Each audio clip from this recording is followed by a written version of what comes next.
Adelaide వేదికగా ఆస్ట్రేలియాతో జరుగుతున్న రెండో టెస్టులో భారత్కు శుభారంభం దక్కలేదు. తొలి బంతికి వికెట్ కోల్పోయింది. మిచెల్ స్టార్క్ చేసిన చక్కని బంతికి టీమిండియా యువ పేసర్ యశస్వి జైస్వాల్ వికెట్ల ముందు దొరికిపోయాడు.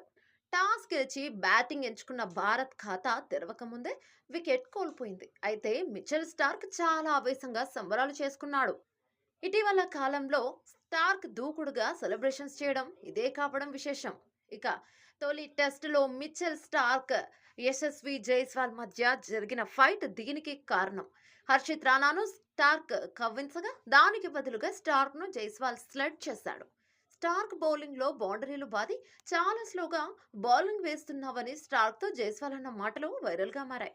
దీనికి ప్రతీకారంగా ఇప్పుడు స్టార్క్ అగ్రెసివ్ సెలబ్రేషన్స్ చేశాడు. అయితే మ్యాచ్ విషయానికి వస్తే తొలి బంతికి వికెట్ పడిపోయిన రాహుల్ గిల్ కలిసి ఇన్నింగ్స్ నిలబెట్టారు. చక్కటి బౌండరీస్తో స్కోర్ బోర్డుకు పనిచెప్పారు. అంతా బాగానే సాగుతుంది అనే టైంలో 3 ఓవర్ల వ్యవధిలో భారత్ 3 వికెట్లను కోల్పోయింది.